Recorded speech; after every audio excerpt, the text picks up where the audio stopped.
which is expected of you in the board examination of class 10 and 12. For class 10, this board examination is very, very crucial for the simple reason, after a gap of 7 years, CBSE has decided to bring in the board examination by removing the CCE pattern. A lot of expectations are there in the entire country among the academicians. What is lying in store in terms of results, especially for class 10 students who had what's called an easy way of looking at examinations, suddenly drawn into a board examination pattern after nearly 7 years. Deliberations are going on as to what type of question paper it would be and what would be the outcome of results, which is going to be published in the month of May. And similarly, for class 12 students, is equally important. You are right now in the stage of shaping your own careers. And every mark matters when it comes to class 12 students. I'm sure you are aware about the competitive environment prevailing in the entire country, especially class 12 students. Whether you want to pursue science stream or commerce stream or humanities, if you are seeking admission in a prestigious college, merit matters a lot.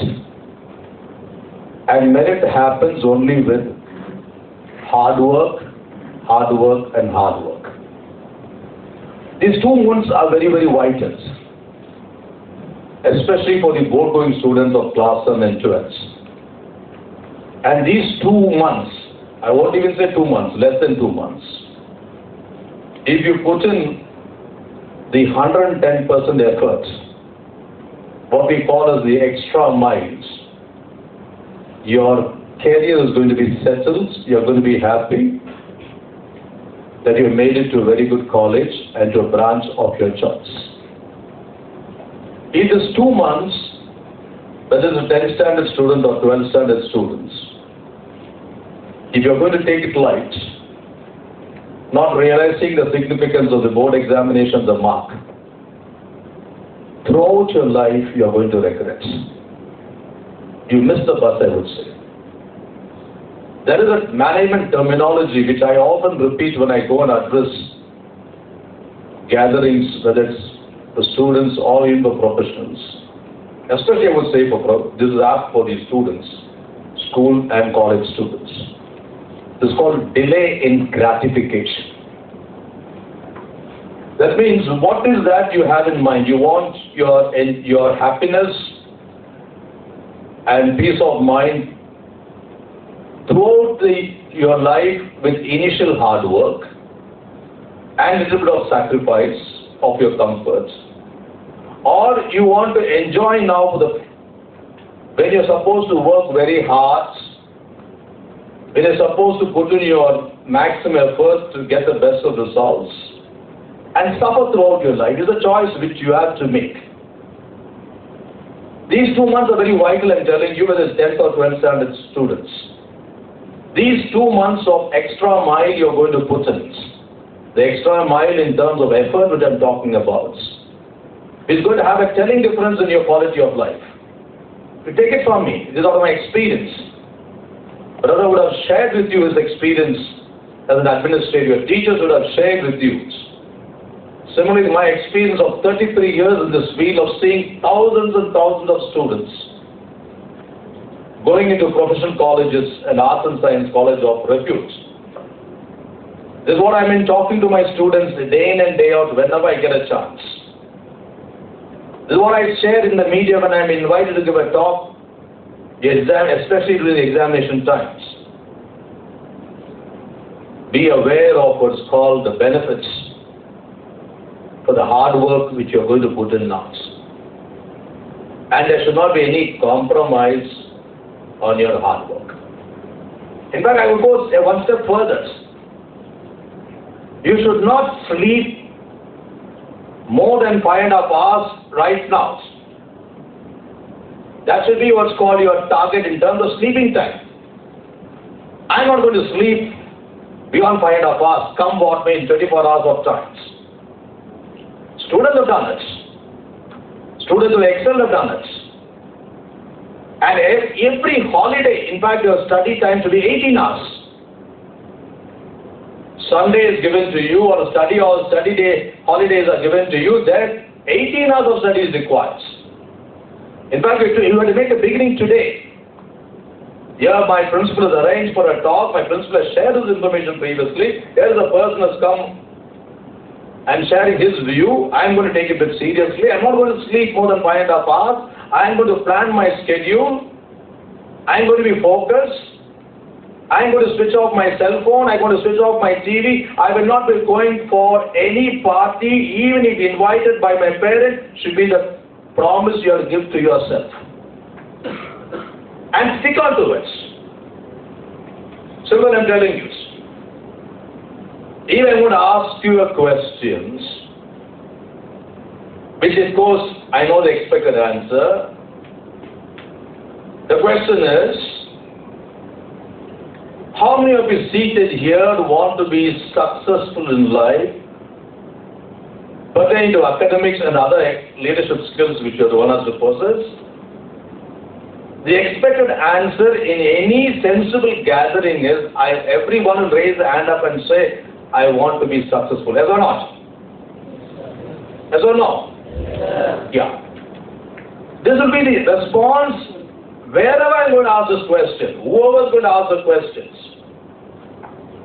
No one is going to tell the person who is going to addressing the gathering, no, I want to live a life of failures.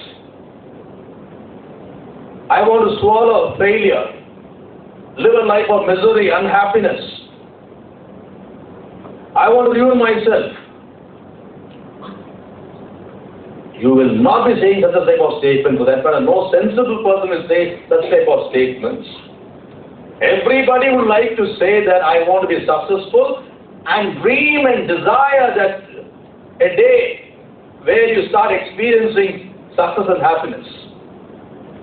When such is the type of response expected of a sensible audience, especially among the students, why is that hardly 10% of the people in this world are successful and 90% of the human population are swallowing failure, misery, not experience the happiness and success what they have in mind? Is a question we should ask yourself. Why is that in spite of everybody aspiring to be successful in life, not everybody is successful? Few, hardly 10% I would say, are reaching the height of glory which they have dreamt of. The underlying point here is only in the attitudes of the particular individuals. The hard work which you are supposed to at this particular age, you have missed on it. You have not done it. You think that the miracle will happen. You think the results will just happen just like that.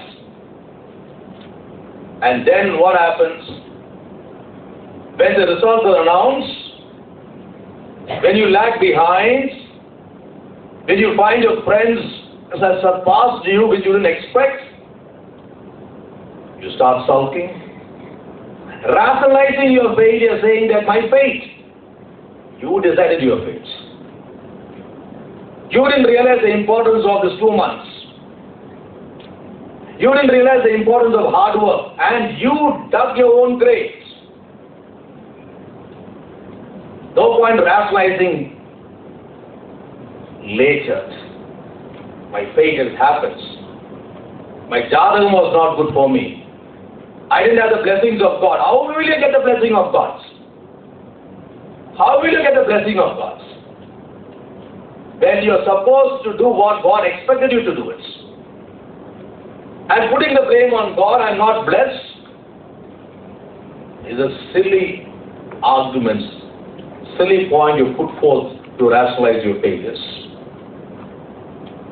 That's why it is said by the behavioral scientists, scientifically proved, you doubt yourself, my children, you fail.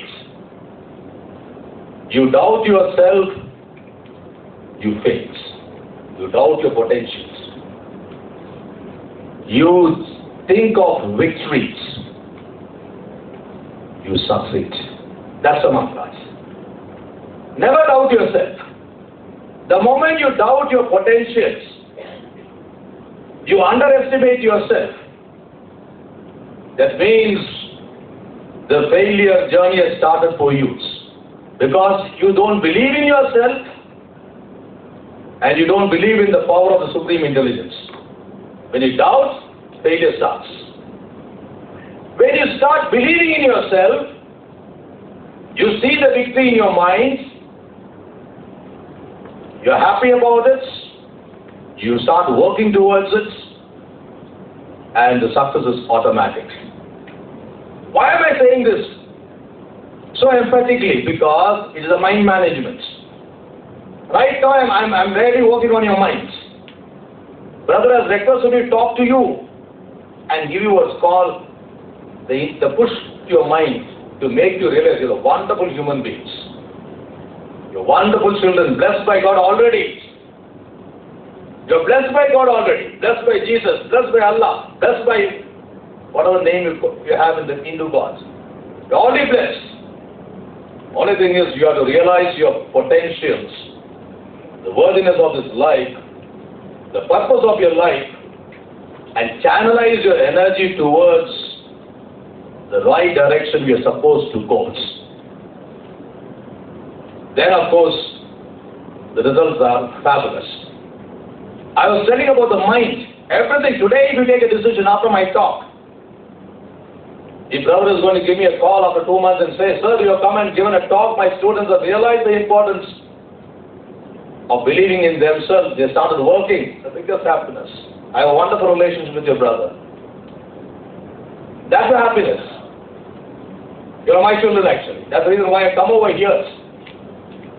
Because I know that how much the brother loves you. How much brother is taking care of you. Every time when he speaks about you, I could see godliness in his talk. Was only cares about you. He wants you to perform, wants you to excel. So my job is now to tell you that you are capable. There is a need for you to radically look at your mind and bring in the necessary adjustment, because mind is a laboratory. The mind is a factory. Mind is a factory. It has been said by behavioral scientists, mind is a factory where everybody are given two foremans in him. Two foremans. Each one is having a factory. Each one's mind is a factory. And they have two foremans. Each one is given that. Behavioral scientists are saying this. And it's true also. And I call these foremans, one as an achiever foreman, one of the loser formats. I call them as an achiever format. One is an achiever format, and one is called the loser format. And the behavioral scientists are saying it's up to you to decide whom you want to activate at this particular point of time or not. Right now. It's 2 months. You have to decide today whom I should activate. Should I activate the foreman whom I call as an achiever, or whom I should activate the foreman whom I named as losers? If you decide to activate today with all type of cunning intelligence taken away from your mind, cunning intelligence, camouflaging what is called your personality by your sweet smile and wickedness, you're going to be the loser. You can take it from me. I don't know how many of you are going to really put into action what I'm talking to you today, but those who are going to put into action what I'm conveying today will recall my words after 10 years. You have to necessarily decide whom you have to activate. And if you decide to activate the achiever foreman, the name which I given to the foreman, achiever, immediately a trigger starts. In your body, in your minds. And the achiever foreman will start giving you what is called wonderful statements and questions to tell you why you can achieve. He give you reasons. When you decide to activate the achiever foreman in you, this achiever foreman will give you a kind of brain flash. Hey, this is the reason why I say you can achieve. This is the reason why I say you are qualified to achieve. This is the reason why I say you are capable of achieving. You are going to be an achiever. Response comes, how? Don't ask me how. It happens. That is what is going to happen to you when you activate your foreman. Achiever foreman, the thought process. Hey, I'm going to achieve. I am not going to underestimate myself. I am going to put in my hard work. I am going to excel. So the moment you activate the achiever foreman in you, you find that energy coming, God knows from where, which give you what is called all the reasons to tell you that you are going to excel in your results. You are going to achieve something very great. And that will bring you into actions. By chance, people sit at years. You listen to my talk, he's giving a talk. I heard this talk so many times, but you can't change me, sir. I've decided to ruin myself. Let brother bring any number of people to come and talk. But I have decided. Nobody can, I only smile. When you talk, I smile. I'm not going to take anything very serious into my head. Maybe some seated here. And they are the people who will activate the loser foreman. The loser foreman is activated. Because you have underestimated yourself, you don't want to achieve anything in this life. You want to live a life of insect and disappear from this planet unnoticed. You don't want to make a mark in the society. You don't want to make what's called a legacy in the society for others to emulate. You activate the loser foreman because of your temperament, of your negativity. And this loser foreman will start giving you wonderful reasons. Why you are useless. Why you are not qualified to get the results. Why you are not capable. And why even he will suggest to you, don't take any risk. You live a life like this itself. This is enough. Anyway you are an insect. You are going to die unnoticed. There is no purpose in your life. Your loser foreman will tell you. There is no purpose in your life. There is no godliness in you. Don't work. Start rationalizing your failures. And what happens is, your mechanism starts working towards failure. And the day is not far off when you start embracing failure and you'll go out of this planet unnoticed. Choice is yours. But these two, which to choose, predominantly lies in what's called a factor called belief system. Children need to understand one thing very clearly.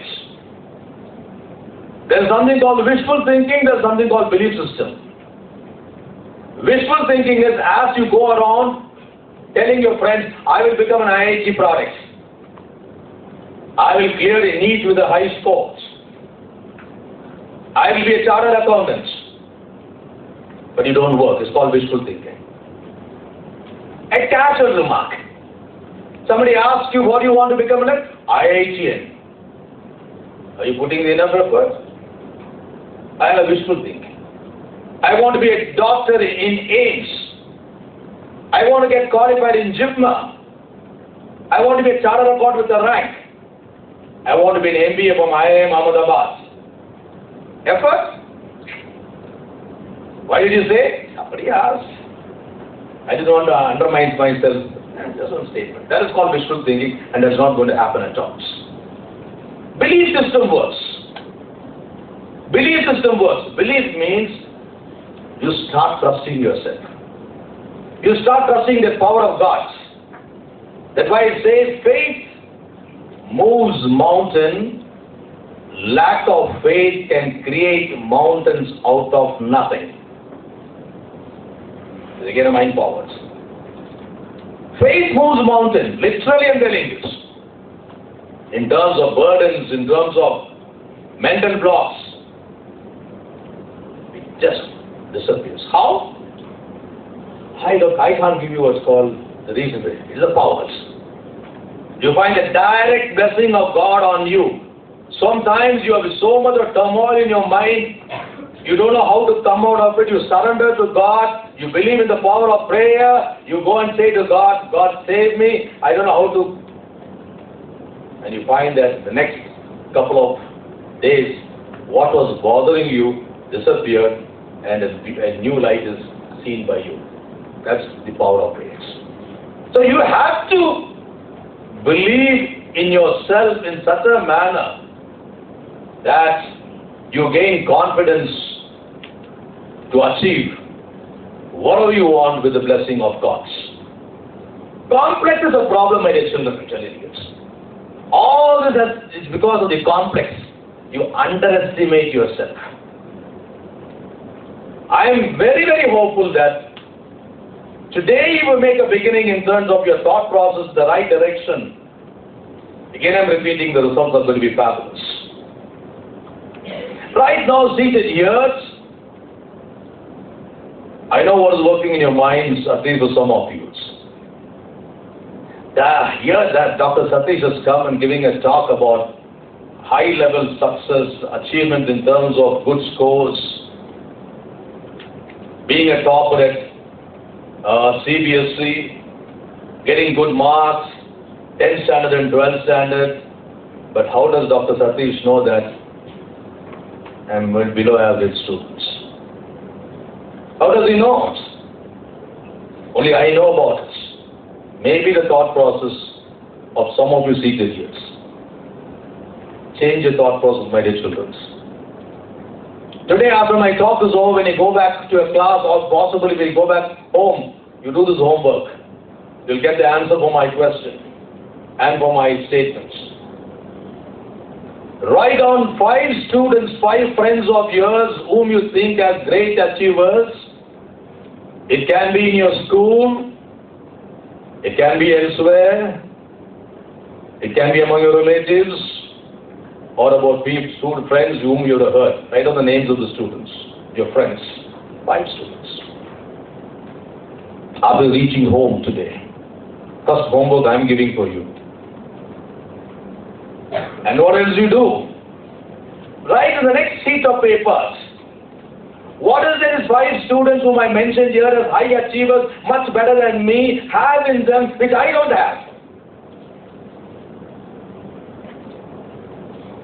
X is a class first in your section.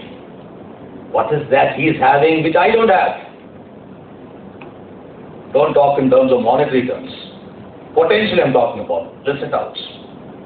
These 5 students whom I rate as very good, better than me, in my school, outside, elsewhere, relatives, friends, what I heard, what is that they have much more than what I have, which I don't possess?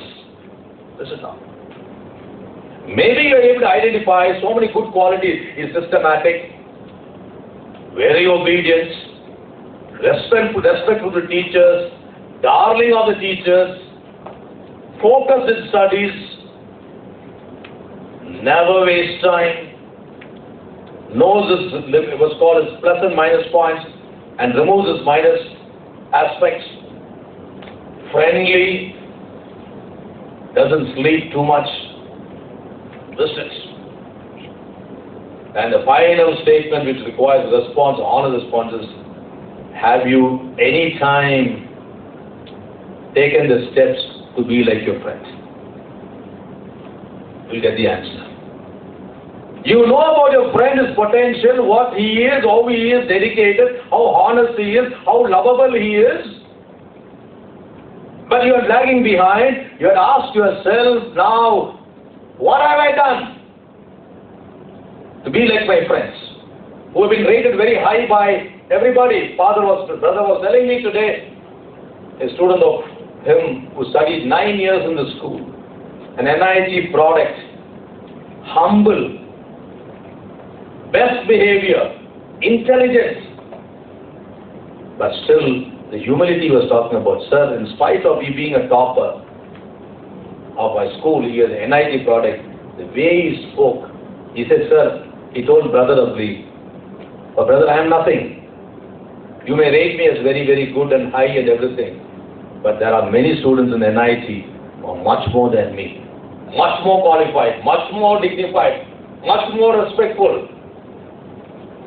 Humility. He was mentioning about it today morning. He was mentioning about it, and that's how it used to be talked about. This is how it should be referred by your brother and teachers later on. When you are going to be cited as an example, a role model for others to emulate. The point here again I'm telling you is, the third part of the statements, are you now ready to equip yourself to the friend whom you think is very great, who's doing exceedingly well? The choice is yours. The choice is yours today. Yes, I understand my friend is doing very well. My teachers are very happy with my friend's behavior, my friend's performance. My friend has been working day and night, I'm aware of it. Today I have decided, I am also going to start working the way my friend has started. And you start inching towards a particular goal, the results are going to happen. My dear children, there is no need for you to feel bad about the circumstances, the family background, the economical status which you right now belong to. Umpteen examples I can give from the history to say that people from the scratch have reached very high in the societies with hard work. With hard work. So don't underestimate yourself. You not feel bad about even the circumstances which you are living right now. My mentor from US used to always share this particular story with me. And of course, every time when he addressed the gatherings, to inject into the mind of every individual that all are equal in the eyes of God. You can still perform. And this particular incident, his story which is shared, I want to share with you. The story goes like this. I don't know whether I shared this previously, but nothing wrong hearing it once again. Just to tell you, at this particular point of time, all are equals. Don't feel condemned, don't feel bad. In South Africa, when apartheid was practiced, white discrimination against black, the coincidence. It was a nursery school, 40 children were there, 39 white children and 1 black child. One of the white child wanted to celebrate his birthday, a 4-year-old baby. He invited all the friends for the birthday parties, and as you go for a birthday party, everybody went with a small gift. This black child also went to the house with a beautiful gift. But the insult was waiting there. Humiliation was waiting for this baby who was just 4 years old. When the birthday party cake was cut by the white child's parents, the white child's father said, "Hey, you black child, come here. Stand apart. I will cut the cake. If anything is remaining, I'll give it to you. If anything is remaining, I'll give it to you." This is what the father said. The baby didn't understand the meaning behind this particular statement, but he knew because he was black, he is being discriminated. He didn't want to stay there. the 4-year-old baby started walking towards his home after giving the gifts. At the end of the road, he found a gas balloon vendors selling gas balloons of different colors. Green, red, white, black, blue. And you know, the gas balloon vendor, to attract the attention of the babies, used to disconnect one gas balloon and make the gas balloon go up, and that will attract most children towards his mission. Unfortunately, the gas balloon vendors unknowingly did not disconnect that particular black color balloon alone. The baby was watching. Straight went to the particular gas balloon vendor and hugged him and said, "Uncle, will not the black gas balloon go up?" The gas balloon vendor knew the reason behind this question, hugged him and said, "Son, just wait and watch." He disconnected this particular black colored balloon, and up went the particular balloon, and the child, out of utmost joy, started clapping, hugged his uncle once again. The gas balloon vendor was enjoying the sight of the balloon going up. The response given by the gas balloon vendor applies to you also, my children. The gas balloon vendor told the young boys, "Baby, it is not the color of the balloon which makes the balloon go up. What is inside? What is inside the balloon is what makes the balloon go up, not the colors." And the child again hugged that particular gentleman and thanked him for the type of statement he conveys. Applies to you, my dear children. Each one of you has the same input inside you. You have to know that God has blessed you already. You have the same potential inside you. The decision which you are going to take today after my talk is going to be what's called a turning point in your life in terms of your academic excellence in life. You can also excel. You can also get wonderful results. An attitudinal change is what is very, very important. Don't think again in a negative manner. Don't doubt yourself. Board examinations, patterns, I can go on highlighting it, but then in nutshell I want to say, and it's very important for this meeting also.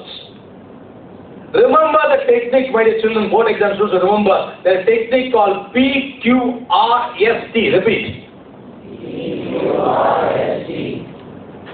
Every subject has few chapters. Yes or no? If you want to get the maximum mark, the first thing you should know is called previews. From the first word of the particular chapter to the last word of the chapter, you have to go in detail with full focus. Revision time. Now is the revision time. First word to the last words. Go through the chapter, line by line, with full focus. They will be required for revision. Go through the summary given at the end of the chapter. Make sure that every valid point you are aware of. Q comes the questioning parts. What are the questions given in the chapter? End of the chapter, what are the questions given? Go through it. Ask your teacher for the past 5 years question paper. In this chapter, what are the questions as appeared in the board exam? Write it down. Ask your teacher once again, what other questions can appear from this particular chapter? Write it down. And with your own understanding of the chapter, what else can appear as a question? Jot it down. 4 parts. Every chapter should be looked like that. And then comes R, called reading. Every question which you have written down, find the answer by reading. This question, this answer, it can be a problem also. This problem, this is a solution. Take time off at the time of revision, chapter-wise. And once you're sure about the answer, if it's a theory subject, if the subjectivity is involved, state it in your mind, in your room, with full confidence. Recall the answers. And when you recall the answer, at any particular point of time, you find that the answers are not coming to your mind. That particular answer is needed for you to write and study. Your memory is failing means that requires a backup by writing. B, preview, Q, questioning, R, reading, S, stating, T is testing. Testing the concepts which doesn't come to your mind in spite of recallings. If this you do it, I'm sure the results are going to be fabulous. God bless you. Thank you very much.